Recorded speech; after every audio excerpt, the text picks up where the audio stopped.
खबरता तक के धर्मानुरागी दर्शक वृंद, खबरता तक के धर्मखंड के अंतर्गत आज मैं जिस कथा प्रसंग को लेकर आप सबके समक्ष उपस्थित हुआ हूं, उस कथा प्रसंग का संबंध भगवान शिव शंकर के एक विशेष कौतुक से जुड़ा हुआ है। एक तरफ देवाधिदेव महादेव तपस्यारत पार्वती को वर रूप में खुद को प्रस्तुत कर देने की बात कहकर उनकी तपस्या को पूर्ण कर देते हैं, तो वहीं दूसरी तरफ अपने सास ससुर के समक्ष जाकर अपनी ही इतनी निंदा करते हैं कि मां पार्वती के साथ उनका ब्याह टूटने के कगार पर पहुंच जाता है। भगवान शिव शंकर कोई भी कार्य अकारण नहीं करते हैं और यह कार्य भी उन्होंने अकारण नहीं किया था, लेकिन उस कारण की चर्चा मैं इस खबर के अंत में करूंगा। पहले हम सब श्रद्धालु मिलकर भगवान देवाधिदेव महादेव के उस कौतुक का आनंद उठाएं, जिसमें उन्होंने अपनी ही निंदा कर माता पार्वती के संग अपने ब्याह की को इस स्थिति में लाकर खड़ा कर दिया था कि अब उसके सास ससुर अपनी बेटी पार्वती का उनसे ब्याह करने के लिए ही राजी नहीं हो रहे थे। हालांकि माता पार्वती के संग भगवान शिव शंकर का ब्याह तो सनातन है, चिरंतन है, न तो यह टूटता है और न जुटता है, लेकिन वे कौतुक किया करते हैं और यह अपने भक्तों के आनंद के लिए किया करते हैं। शिव पुराण के अनुसार एक बार देवताओं के समक्ष ऐसी परिस्थिति का विनिर्माण हो जाता है जिसमें उन्हें शिव की निंदा करने की जरूरत पड़ती है, लेकिन कोई भी देवता ऐसा करने का दुस्साहस नहीं कर पाता है। तब समस्त देवता मिलकर ब्रह्मदेव के पास जाते हैं और उनसे शिव की निंदा करने की प्रार्थना करते हैं। इसे सुनकर ब्रह्मदेव उन सभी देवताओं से कहते हैं कि परनिंदा से धर्म की हानि होती है और ऐसा करने से देव पद भी जाने का बड़ा खतरा है। ऐसे में मैं भी यह काम नहीं करूंगा, मैं शिव निंदा कर भी नहीं सकता।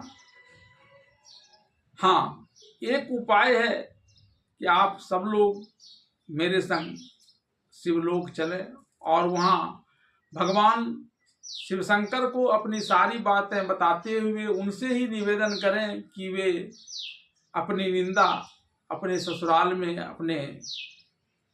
ससुर और सास के समक्ष करें।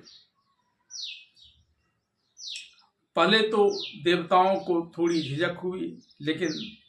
मजबूरीवश ब्रह्मदेव के साथ वे सभी शिवलोक गए और वहाँ सारी परिस्थितियों को बताते हुए उनकी स्तुति कर उनसे निवेदन किया कि आप हमारे कष्टों को हरें और खुद अपनी निंदा करें, क्योंकि आत्मनिंदन से तो और यश ही बढ़ता है। भगवान शिव शंकर ने उनकी बातों को मानकर उन्हें वहां से विदा किया और खुद वहां से माथे पर तिलक लगाए, शुभ्र वस्त्र धारण कर,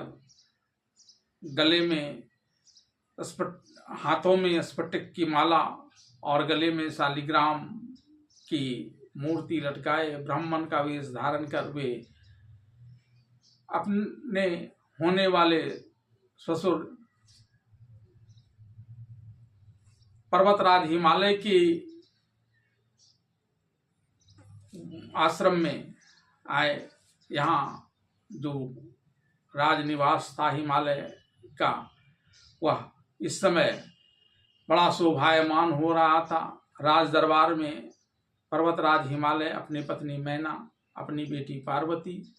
और अन्य सभासदों के साथ बड़े ही प्रसन्न मुद्रा में बैठे वार्तालाप कर रहे थे। तभी वहाँ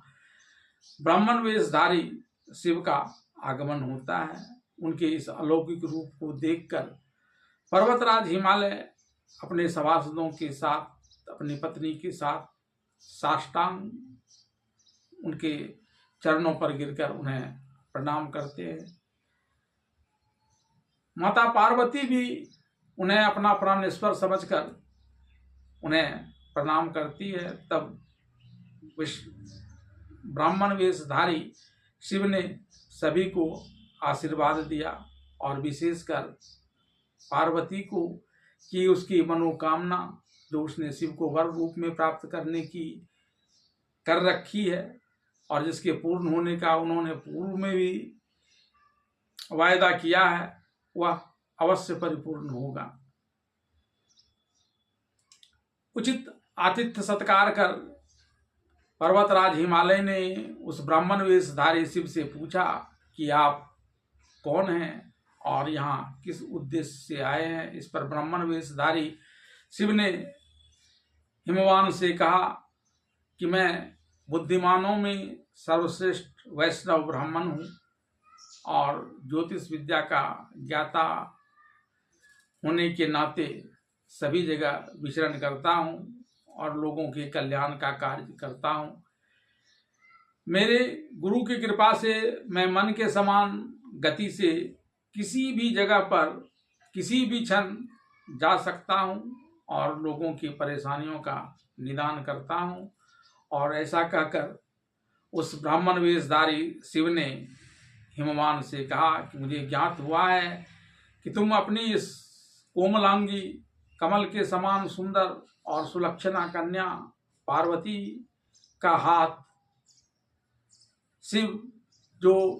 अजन्मा है, जिनके कुल का ठिकाना नहीं, जिनके आयु का ठिकाना नहीं, जो अमंगल वेशधारी हैं, जो अपने शरीर पर चिता का भस्म लगाए रहते हैं, जो सांपों की माला पहनते हैं, मृगछाला पहनते हैं, जिनके माता पिता का कोई ठिकाना नहीं है, उसे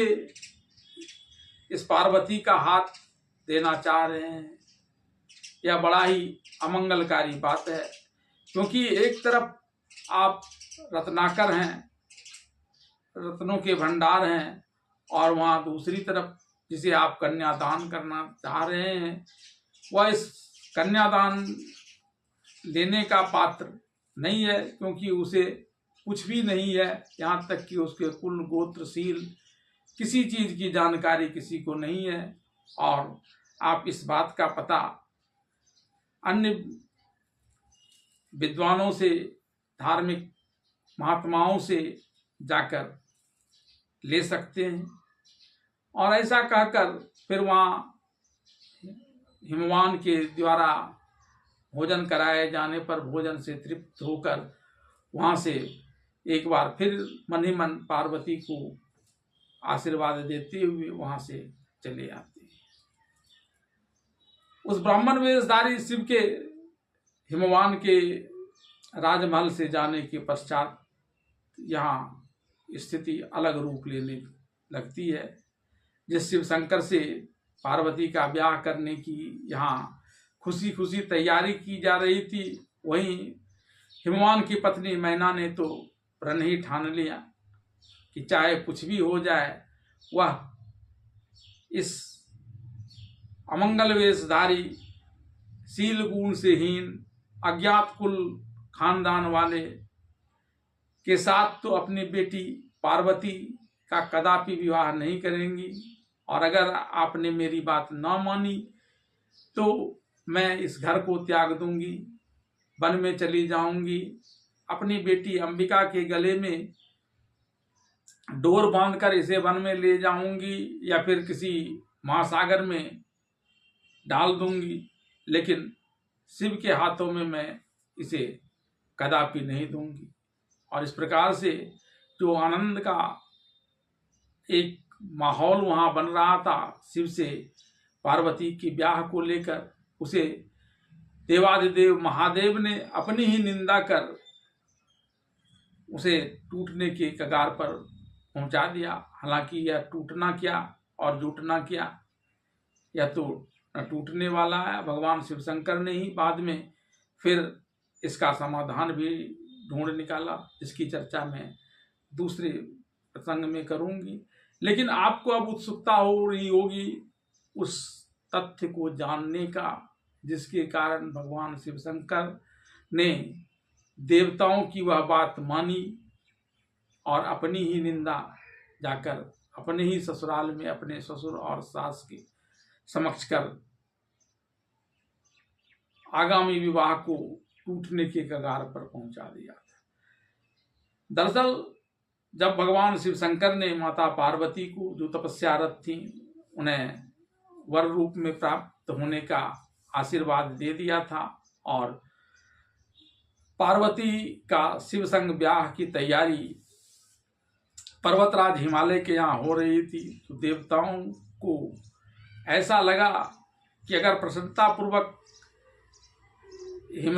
हिमालय अपनी बेटी पार्वती का ब्याह भगवान शिव शंकर से कर देते हैं तो फिर ये भी शिवलोक चले जाएंगे और जो समस्त रत्न उनके पास है उनके क्षेत्र में वह समाप्त हो जाएगा। यहाँ से सुरसरी गंगा जो पुण्य सलीला है, लोगों के पापों को उतार कर उन्हें मोक्ष प्रदान करती है, यह भी समाप्त हो जाएगा, क्योंकि तब उनका यह क्षेत्र उनके साथ ही उड़कर चला जाएगा। उस समय पर्वत उड़ा करते थे, ऐसा पुराणों में चर्चा है, और यह डर ही उन्हें सता रहा था और उन्हें लग रहा था कि शिव की निंदा कर हिमालय और मैना के मन में शिव के लिए विभेद उत्पन्न कर दिया जाए, जिससे अगर पार्वती का ब्याह शिव के साथ होने के उपरांत भी ये शिवलोक को न जाएं और हिमालय यहीं रहे और उनके जो रत्न हैं, जो सुरसरी गंगा से मिलने वाला पुण्य है, वह देवताओं को, ऋषियों को, मुनियों को मिलता रहा। और इस कारण से ही इन समस्त लोगों के कल्याण के लिए ही भगवान शिव शंकर ने अपनी निंदा करनी स्वीकार कर ली।